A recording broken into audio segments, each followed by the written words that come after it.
আসসালামু আলাইকুম everyone, welcome to ছন্দাস cuisine. আজকে থাকছে চিকেন স্যান্ডউইচ রেসিপি। এটা আমি স্যান্ডউইচ মেকারে করেছি। চিকেন স্যান্ডউইচ তৈরিতে লেগেছে 1 কাপ পরিমাণ বাঁধাকপি কুচি, আধা কাপ পরিমাণ গাজর কুচি, 2টা পেঁয়াজ কুচি, 2টা কাঁচামরিচ, 2 টেবিল চামচ ক্যাপসিকাম কুচি, 1 কাপ পরিমাণ কিউব করে কাটা চিকেন। এখন আমি প্যানে গরম করে দিয়ে দিচ্ছি সামান্য পরিমাণ বাটারটা গলিয়ে এখানে দিয়ে দিচ্ছি পেঁয়াজ কুচি, কাঁচামরিচ, পেঁয়াজ এবং কাঁচামরিচ কিছুক্ষণ ভেজে এখানে দিয়ে দিব চিকেন দেওয়ার পর এটা কিছুক্ষণ রান্না করে নিতে হবে। এ পর্যায়ে দিয়ে দিচ্ছি আধা চা চামচের মতো লবণ ভালোভাবে মিশিয়ে নিতে হবে। এখন দিয়ে দিচ্ছি বাঁধাকপি কুচি, তারপর দিয়ে দিচ্ছি গাজর কুচি, তারপর দিয়ে দিচ্ছি ক্যাপসিকাম কুচি। সবগুলো উপাদান এখানে দেওয়ার পরে এখানে সবগুলো উপাদান রান্না করে নিতে হবে। 1/4 চা চামচ পরিমাণ আদা গুঁড়ো, 1/4 চা চামচ পরিমাণ রসুন গুঁড়ো এবং 1/4 চা চামচ পরিমাণ সাদা গোলমরিচ গুঁড়ো এবং কালো গোলমরিচ গুঁড়ো। এগুলো আমি দিয়ে তারপর ভালোভাবে নেড়েচেড়ে মিশিয়ে নিচ্ছি।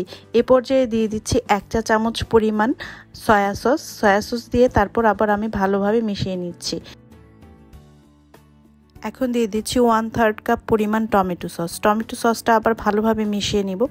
তারপর দিয়ে দিচ্ছি মেয়োনিজ দিব এখানে 1/4 কাপ। তো মেয়োনিজ দেওয়ার পর আমি এটা খুব বেশিক্ষণ চুলায় রাখবো না। মেয়োনিজ ভালোভাবে মিশিয়ে চুলা থেকে নামিয়ে দিব। এখন আমি পাউরুটির সাইডটা কেটে নিচ্ছি, দেখতে পাচ্ছেন। এখানে আমার স্যান্ডউইচ মেকারটা হচ্ছে শার্প ব্র্যান্ডের। তো এটার স্যান্ডউইচ মেকারের শুধু প্লাগ থাকে, কোনো সুইচ থাকে না। স্যান্ডউইচ মেকার ওপেন করার পর এখন আমি কিছুটা তেল ব্রাশ করে নিচ্ছি। ভালোভাবে তেল ব্রাশ করার পর এখন আমি পাউরুটিটা রেডি করছি। পাউরুটির উপরে স্যান্ডউইচের জন্য যে ফিলিংটা তৈরি করেছিলাম সেটা দিয়ে দিচ্ছি। এখন দেওয়ার পর এর উপরে কিছুটা চিজ ছড়িয়ে দিব। স্লাইস করে কাটা চিজ এখানে ব্যবহার করেছি আমি। আপনাদের পছন্দ অনুযায়ী যে কোনোভাবেই ফিলিং বা পুরটা রেডি করতে পারেন।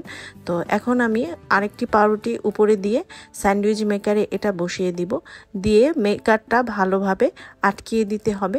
এখানে প্লাগ অন করার পর দুটো লাইট আছে, দুটো লাইটই জ্বলে উঠবে। এখন স্যান্ডউইচটা রেডি হওয়ার জন্য অপেক্ষা করতে হবে। দেখতে পাচ্ছেন এখানে 2টা লাইটই জ্বলে উঠেছে। তো 2.5 থেকে 3 মিনিট পর আমার স্যান্ডউইচটা রেডি হয়ে গিয়েছে। আর আপনাদের যদি মনে হয় যে এর আগে হয়ে গিয়েছে তাহলে মাঝখানে একবার খুলে চেক করে নিতে পারেন। স্যান্ডউইচটা হয়ে যাওয়ার পর লাল লাইটটা জ্বলে উঠবে। এই স্যান্ডউইচটা আপনারা সহজেই বাচ্চাদের টিফিনে এবং বিকালে বা সকালের স্ন্যাক্স হিসেবে খেতে পারবেন। বাচ্চাদের টিফিনে দেওয়ার জন্য এগ স্যান্ডউইচ রেসিপিটা আমি ডেসক্রিপশন বক্সে লিংক দিয়ে দিব। নতুন রেসিপি পাওয়ার জন্য চ্যানেলটি সাবস্ক্রাইব করার অনুরোধ রইল। Thank you viewers.